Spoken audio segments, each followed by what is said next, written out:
dream come true. I'm so grateful to God. I was sharing with some people that I almost canceled that.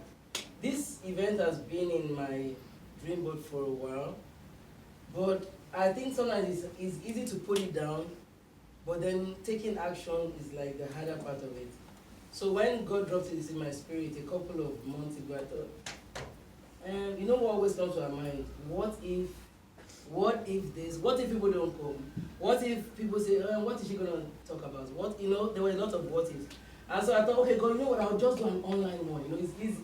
Because I thought, okay, online is easy. And then God said to me, God, that's not what I want you to do. I want a physical one because there's something I'm trying to break. And I realized later that thing was fear. Because, I wrestled and I'm like, oh, God, people are busy. There's really not going to be time. He's like, just do it. And so my coming here today is that it's called Dare to Dream. And Dare to Dream, the reason why it's called Dare to Dream is because a couple of years ago, I remember I was at work. A lot of time when I'm at work, or when I was at work then, where I was working at Shoppers, when I was at work, I used to spend a lot of time thinking. Actually, when I was at work, that's where I got all my ideas. When I was at work, that's where I got all the things that I've been able to birth. Most of them came when I was at work. So I used to spend a lot of time thinking, I'm working and my mind is just thinking. And then I just heard God say to me, why are you letting people put limitations on you? And I'm thinking, what do you mean? And then he said to me that a lot of time you've let people limit you, you've let things limit you, you've let people tell you this is what you can do, this is how far you can go, this is, and he said to me, you need to break out of that limitation. And it was like someone took scales off my eyes, because for me, I didn't see it that way, but sometimes God has ever just talking to us and he's like, so he was just saying to me that you need to pick it up and just get out of it. And I started to think, okay, God, I don't really understand what's going on, but from there, after that time, I started to hear, a lot of things came out of it. And I think that was when this book, Dream Big, that was where it came from. Because from there, I just got this anger in my heart. And then one thing he said to me was, the same way you sit on those things that I've called you to do, that's the same way a lot of people are sitting on what I've called them to do. And so why am I telling you this? Because I want you to challenge other people. So this seminar is called Dare to Dream because the word dare simply means have the courage to do something. That's all it means. When he says, okay, like when we're little, we used to play this game, truth or dare. You dare someone to do something. So all it really means is, I dare you to step on. So, and prior to this, I had this verse in my, for like a year, I had been pondering over Ephesians 3:20. It says that for God is able to do exceedingly abundantly above all that you ever ask or think, according to the power that works in you. But he was saying to me, that power is in you. I've put it in you to believe me for so many things. I'm able to do those things, but are you able to believe me to do those things? And so, for me, it was like an open thing. So my thing really in Dare to Dream is challenge people. This is a good time. There's so many things that God has called you and I to do. So many. And sometimes we look outward, but sometimes it's even right where we're standing. Sometimes it starts even from our homes, like the little things that God has called us to do. And God is saying to you, this is what I've called you to do. I'll use myself as an example. I've shared this story a lot of times, that when I was little, I wanted to write. I used to write as a child, and I had these stories I stored up. I said when I grow up, I'm going to publish them. But you know how it is. Life happens. If I don't know where those stories are now, they're gone, they're somewhere.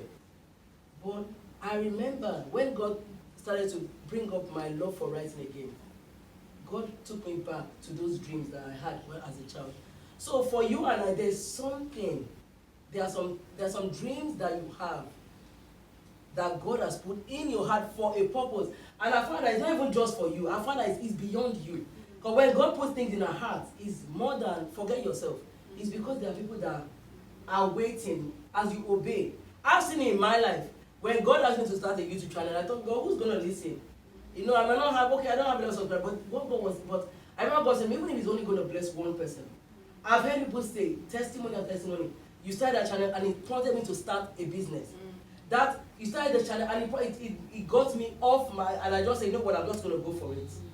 So a lot of time when God is saying start something, It's not really for you alone, but it might be your children that are saying, oh, mommy is doing this. God has dropped a dream in my heart so that I can go ahead and do that. So that is the purpose of Dare to Dream. And I just have a few things I'm going to share with us. I want to talk about the tools for dreaming, because everybody has those tools in their hands. Everybody can dream. We all have dreams that God has put on the inside of us. There are things, and I always tell people that dreams are like this. Dreams are like seeds. Dreams are seeds. So those seeds, God has put those seeds in you and I. But what happens with seeds? If there's seeds in this bag. If I keep this bag for 10 years, it's going to remain seeds. It's just going to be seeded. But if I plant this seeds, what's going to happen? It's going to grow, and it's going to grow, and it's going to bring forth. For example, look at when you look at an apple tree. Nobody can count. They always say nobody can count the number of seeds in an apple. You can't count the number, because in that apple you have the seeds. When you plant the seeds that are in the apple, you're going to have a tree. And then those seeds, that tree is going to bring forth other apples. Then you're going to plant those. So in that one apple, you have seeds and seeds and seeds and trees. You have trees and trees and trees. And that's the same way dreams are. So sometimes the dreams that God puts in our hearts are things that God has said, okay, for your family, I'm giving you this dream to do this. For your children, I want you to do this. For your career, I want you to do this. For your business, this is what I'm giving you. Not because of just you, but because as you start to obey me to do it, I'm going to begin to create opportunities. I'm going to begin to stir other people up in another place completely to begin to do what they have been called to do. So that is the main reason. So the tools that we have for dreaming, the first one is vision. I want to talk about 5 tools for dreaming. Your first tool of dreaming, I see, is a vision. So vision is just seeing beyond the natural. Vision is simply the ability to think or plan the future with your imagination or with wisdom. It's just the things that God has put in your hand. Your vision is like, now you're looking, okay, what is your vision for the next 1 year? For your children, what's your vision? For your family, what's your vision?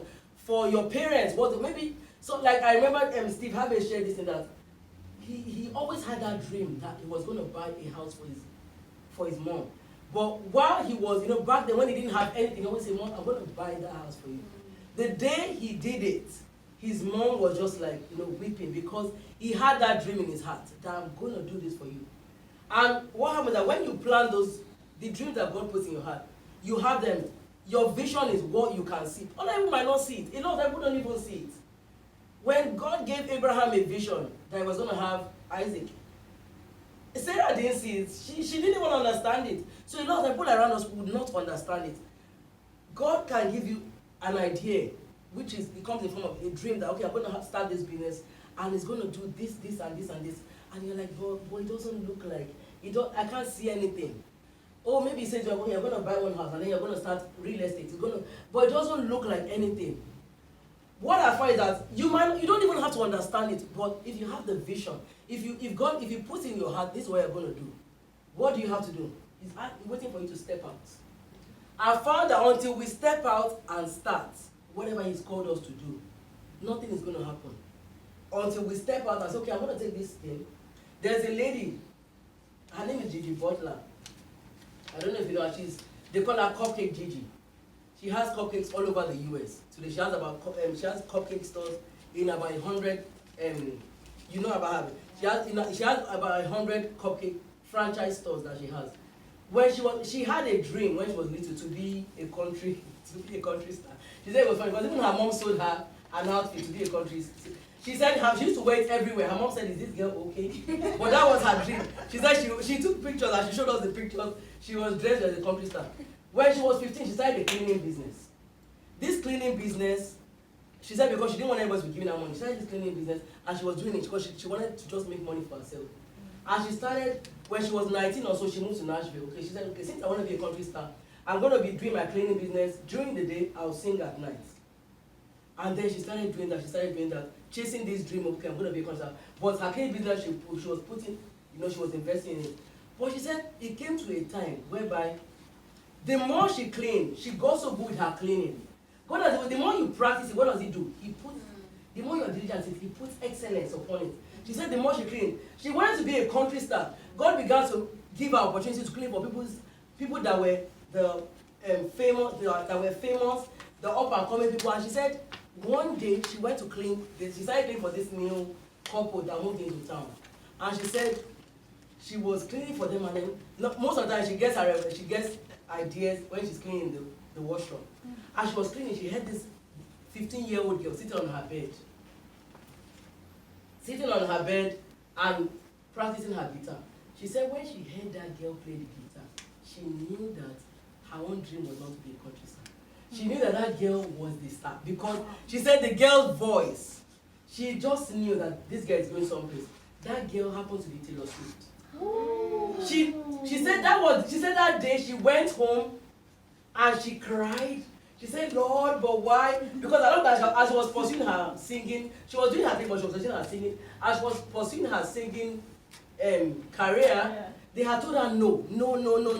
But that was because there were other things that God had planned for her that she didn't even know. She said, God, that day that girl gave her a revelation that there were other dreams that were in her that she had been called to do. So you know what she did? She said, oh, you know what, God, this singing thing aside, and I'm going to pursue my cleaning business full time. So she went to her cleaning business. She said she started to employ people. She got people. And then what did she do after that? She said she employed people and then she put all her effort into it. One day she was cleaning in one of her clients' houses. Her brother called her. Her brother was in New York City.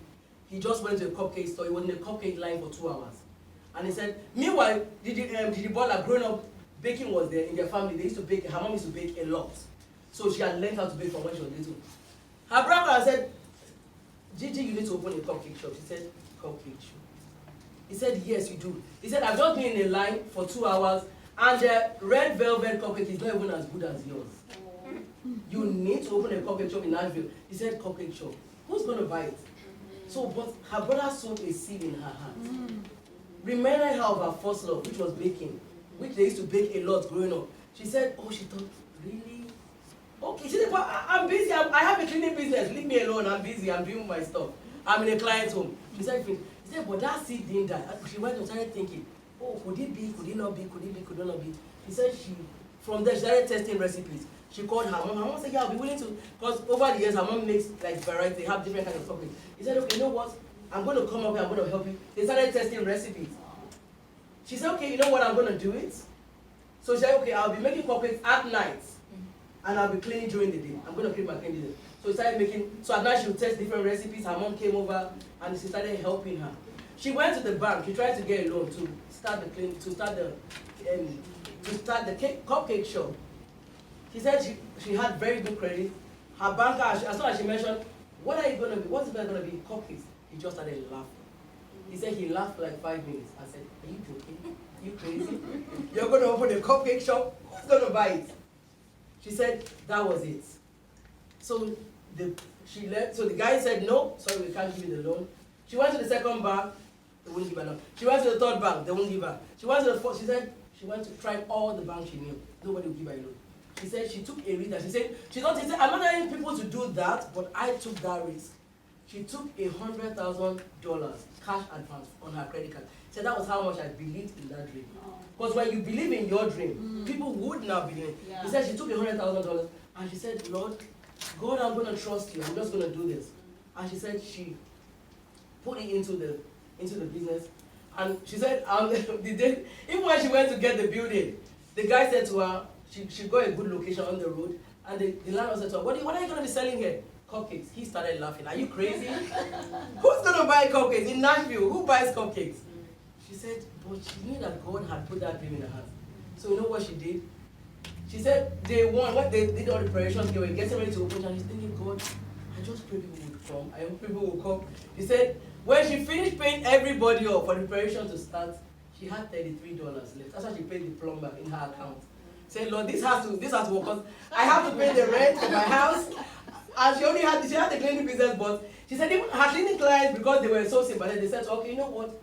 Love, we'll order 12 cupcakes. Whoa. We'll order 10 cupcakes just to support her. But they didn't believe in her vision. Nobody believed. But she said on that first, when she opened the cupcake shop, she had all the different cupcakes. She said she opened the door and there was a lineup. They had done advertising. He said she just said, God. And she said they have never looked back from that day. Today, that was in 2008. She opened February 2008. This is 12 years later, 11 years later. Okay, next month will be 12 years. She has 100 cupcake shop franchise all over the US. She said she only wanted one cupcake shop. But people started asking her, no. People started eating like well, they started telling word of mouth. Then now she's opened 100. She has the states in different states. She has them. She said, but you know what? You have to believe in that. You have to. So she had vision for that. You might not understand the vision. You might not understand how it's going to work. The Bible says, where there is no vision, the people perish. So when you have that vision, provision will come. Don't think of provision first. When I had this to start this, I'm like, when God whispered this to me, I want to start, I said, God, I don't understand this. But he said, you know what? I'm putting it in your heart because I'm sending you, like people that are like you that were sitting down and there are things I've put on the inside of them. You are to stir up those things. You are to stir up those dreams I have put on the inside of them. And I know that is my job. I'm like a midwife. Stir it up. Whatever God has put. And I find even when I was at work, I'll tell people at work, they were like, oh, Olu, you are here again. I'll tell them, you are 21, you can't just sit down. What are you doing? They're like, oh, Olu, don't leave me alone. I'm like, no, I won't leave you alone. You're 19. I said, life is so, you're going to be 30 someday. You're going to be 50. What are you doing? I said, you need to get up and get going. What has God put in your heart? Sometimes it's just a little business that he gives to you. Don't think of it as a little business. As you start it, God begins to bring opportunities your way. I said, when I wrote my first book, when I was writing this book, when God put in my heart to write a book, I didn't know how I was going to get it published. But I ran into this couple in my husband's office that they were publishers I didn't even know. They invited me to come to an author's fair. I hadn't even written the book. I just had the manuscript. Eventually, they published the book. They got me a sponsor for the first 24 books. They put the book on Amazon. I paid $0 for this book. So, but when God put that dream there, it looks like, I don't see. And so we don't have to see what that thing is. The second thing I want to mention is our imagination.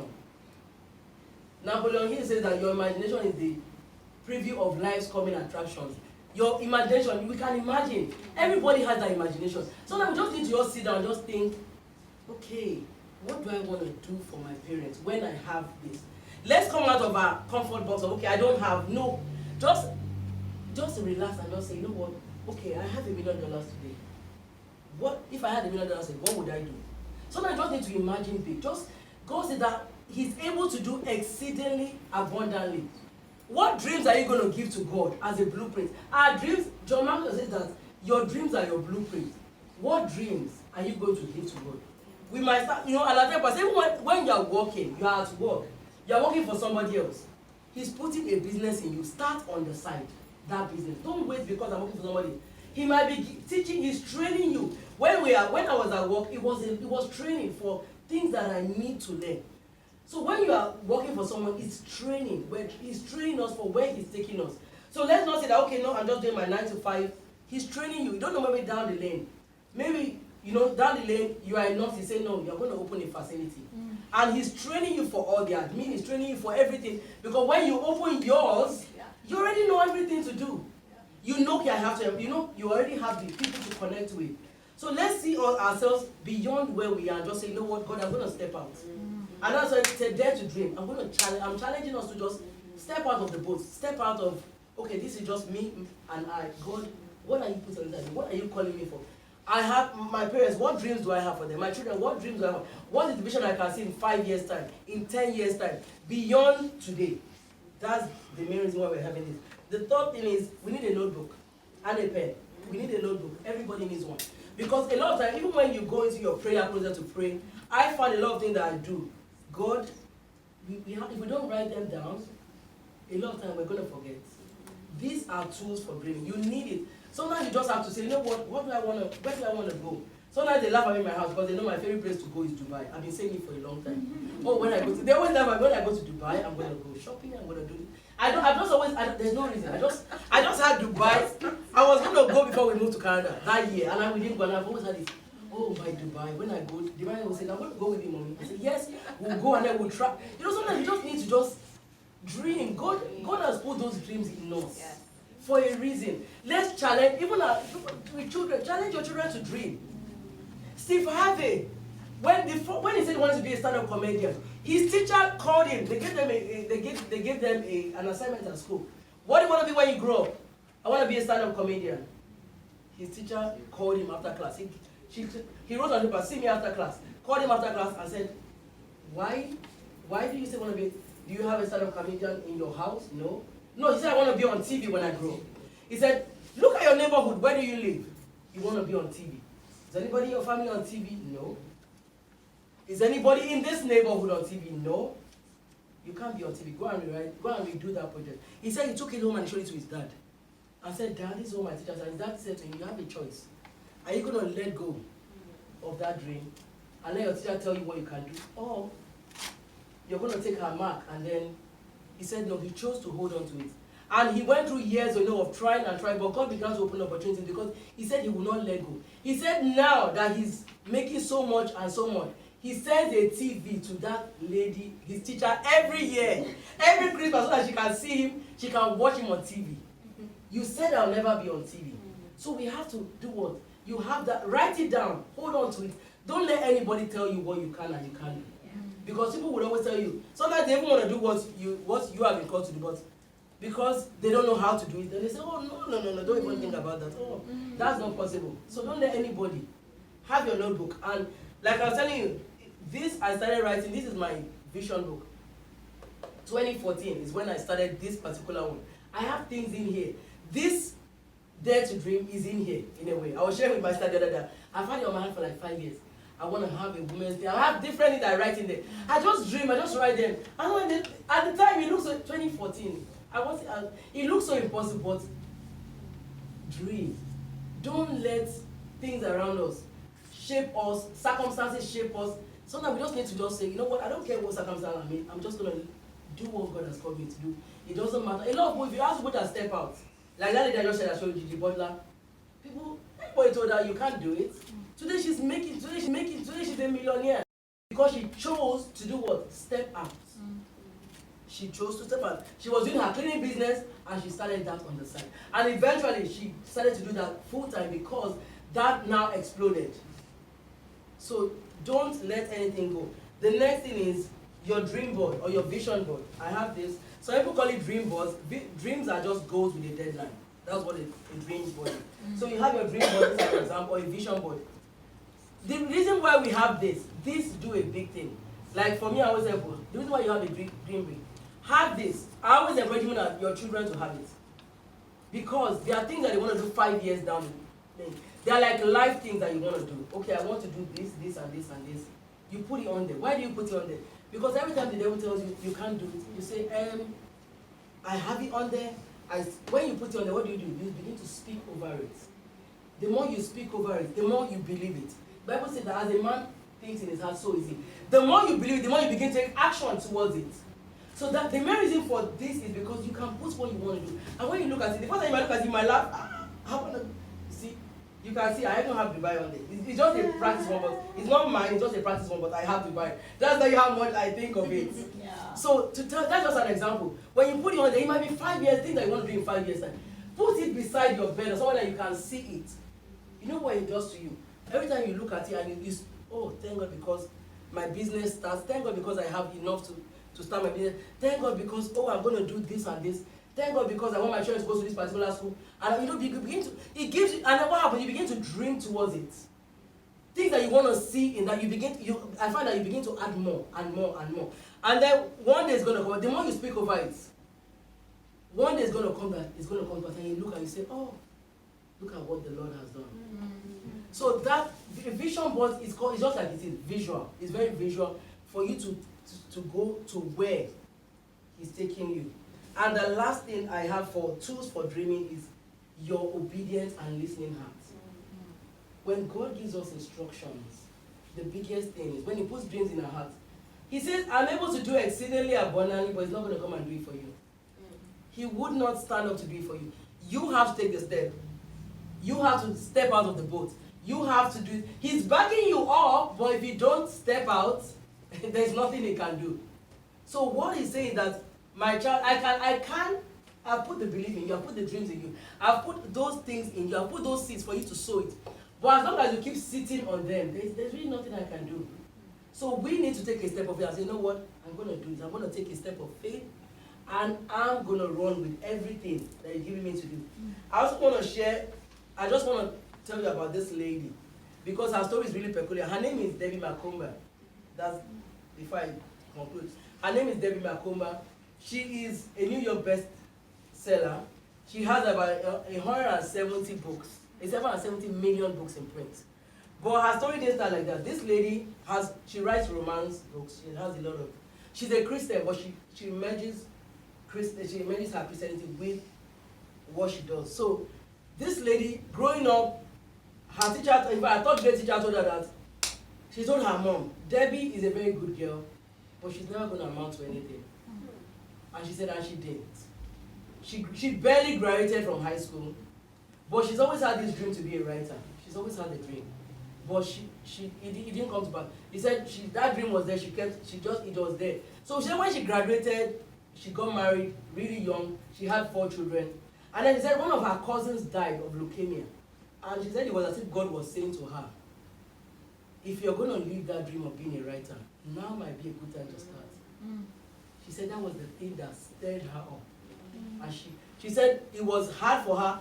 She said for 5 years, 5 consecutive years, her manuscripts were rejected. 5 years. She said she kept sending the rejected, kept sending the rejected. And even to be a writer, she said that she had to write 4 books. That was their criteria for them to say she was a writer. That was her apprenticeship she had to do. But what she was saying was that eventually she became a writer. Today, I don't know if you've watched, I think it's Miracle on 31st Street. Her books are translated into movies on Hallmark Channel. They have her books on there. And today she's a writer. She writes full-time. She lives in Washington State. She writes full-time. But what am I sharing? She started reading at the age of 10. How many of us started reading at the age of 10? This lady started reading at the age of 10. That's how bad it was. Because she had dyslexia. So she had all the odds against her. So a lot of times, I don't think of odds. We have odds against us. Oh, and this. And a lot of times we put those odds on ourselves. That's what I find out.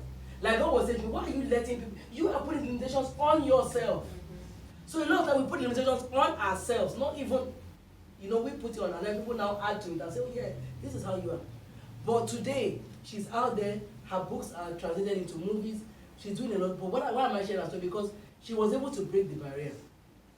So when God puts things in your heart, when He puts dreams in your heart, you have to have that listening heart and an obedient heart. Don't try and figure it out. Don't try and understand it. Don't try and say, oh, but what if? Don't try and do that. Just say, okay, yes, Lord, you know what, I'm going to step out. When God asked me to start a non-profit organization, I didn't understand what to do. I'm like, Lord, I was at work as usual.